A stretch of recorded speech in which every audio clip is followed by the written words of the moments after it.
Hello po sa inyong lahat mga ka-crypto. Ako po si Pinoy Crypto Trader at sa video na ito ay atin pong pag-uusapan ang aking technical analysis dito po kay Shiba Inu. Rin ang ating nakikita rito ay ang daily chart time frame ni Shiba Inu at yung huling technical analysis po natin dito kay SHIB ay noong pang May 3. Kaya ayan, noong May 3 ay nagpatuloy po siya sa kanyang pagbagsak. Pero, ayan, nung umabot po siya sa ating minor support, ayan, particular po rito sa minor support natin dito sa presyong 40 digits 1249, ay dito po siya nag-consolidate. Ayan, nagkaroon po siya ng tatlong candlestick, mga tatlong bullish na maliliit na candlestick na nag-consolidate dito sa ibabaw ng ating minor support na ito. Pero pagsapit po ng May 8 ay dito po tayo ginulat ni SHIB sapagkat bigla po siyang sumabog at bumuo po siya ng isang napakalaking bullish candlestick. Kaya ayan, ito po yan. Ang napakalaking bullish candlestick natin dito. At umangat po siya bigla at hindi pa yan nagtapos. Hindi pa siya dito nagtapos. Sinundan po ulit ito ng mga malalaking bullish candlestick. Ayan. Lalong-lalo na po dito noong May 10, isa na naman pong malaking bullish candlestick. Kaya base po sa mga sukat ng mga nabubuong bullish candlestick natin dito kay SHIB is malakas po ang kanyang volatility sa ngayon. Kaya mag-ingat na rin po tayo sa mga matitinding price swing. Kaya ayan, ngayon is meron po tayong isang pattern dito, isang descending channel pattern na binubuo ng dalawang kulay puti na linya. Isa po itong bullish pattern na kung pag nagkaroon po ng breakout sa upper portion nito is ayan nga, makakaranas siya ng isang price surge at yan na nga yung nangyari. Umangat po siya bigla. Ayan. Ngayon is maliban po dyan is yung mga indicators natin ay bullish na rin yung ipinapakita ng mga ito na signals. Yung ating hazard indicator dito, ayan po siya. Bigla po siya ulit tumaba. Ayan. Nitong mga nakalipas na ayan, dito po nung mga nakalipas na May 5 hanggang May 8 ay kitang-kita natin medyo nanliit yung kanyang katawan. Pero sa ngayon is biglang lumaki po ulit. Sinyalis po yan na muling nagbabalik ang bullish momentum natin. Kaya ayan, yan po ang ibig sabihin ng ating hazard indicator. Samantala, yung ating QQE mode indicator naman dito sa ibaba, ay ayan naman po siya. Bumubuo ng mga QQE bars na kulay blue. Ibig pong sabihin, isang ayon na rin po siya na may bullish pressure po tayo dito kay SHIB. Yan, may nabubuo po tayong bullish pressure or mas malakas po ang pwersa ng mga buyers sa ngayon. Ayan. Ngayon sa kanyang pag-angat na ito is meron po tayong ilang mga resistances na nabasag. At ang mga ito ay kailangan po nating i-update sapagkat ang mga ito ay nagsisilbi na pong mga support. Ayan, ang color coding po natin dito is lahat po ng mga kulay red ay support.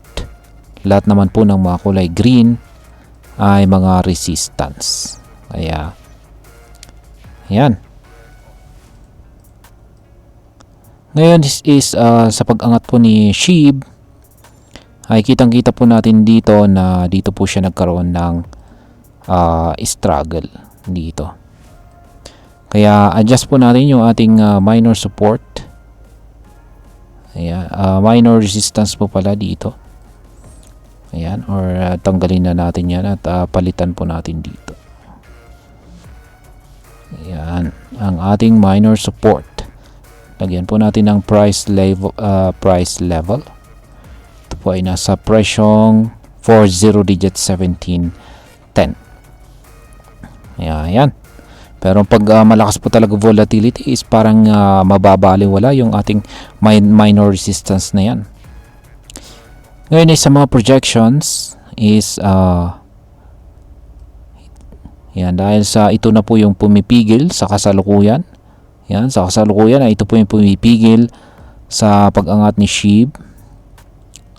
ay kung nabasag niya ito is dito ko po masasabi na dito na po niya tuluyang mararating ang sunod na major resistance natin na nakaabang po rito sa presyong 40 digits 1767, kung saan ay meron na rin po tayo nakaabang na isang sell pending order.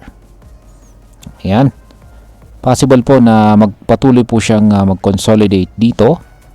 Ayan, kung siya ay mauuntog-untog dito sa ating minor resistance na yan. Ayan, magko-consolidate lamang po siya dyan. Pero sa tingin ko is sa mga paparating na araw is baka magpapatuloy po siya sa kanyang pag-angat sa presyo kasi bullish momentum pa rin po tayo. At masasabi kong mas nakadepende po. Mas yung magiging galaw po ni SHIB is masasabi kong mas nakadepende po yan kay Bitcoin. Kaya mukhang yung pinakamahalagang indicator natin dito is yung pag-monitor po natin sa galaw ni Bitcoin. Kasi yung pag-aangat po si Bitcoin is mataas na rin ang chances na mahahatak niya itong si SHIB.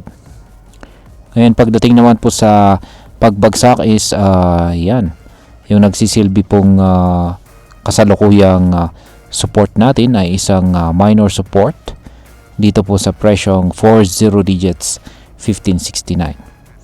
Yan, kapag nabasag naman po yan is sunod na major support natin ay nakaabang rito sa 40 digits 1481. Kaya yan po ang aking mga update sa aking mga projections dito po kay SHIB. Ayan, sa mga projections na ito is sa tingin ko is ito ay maaring mag-consolidate sa mga paparating na araw kung hindi po aangat ang presyo ni Bitcoin. Pero pag aangat po si Bitcoin ay sa tingin ko ay hindi lamang mababasag ni SHIB yung ating minor resistance dito, kundi mababasag na rin niya yung major resistance natin dito sa 40 digits 1767. Matibay po ito, isang major resistance. Pero pag nabasag po ito ay magdudulot na rin po ito ng isang price surge. At possible po na pag nabasag yan ay baka akyatin niya yung resistance zone natin dito sa nasa presyong 40 digits 2084 to 40 digits 2142. Ayan. Ayan po ang aking technical analysis update. Ayan, sa araw na ito para kay SHIB. At ngayon hanggang dito na lamang po tayo sa video na ito mga ka-crypto. Marami pong salamat sa panonood. Ingat po tayo lagi at God bless po sa ating lahat.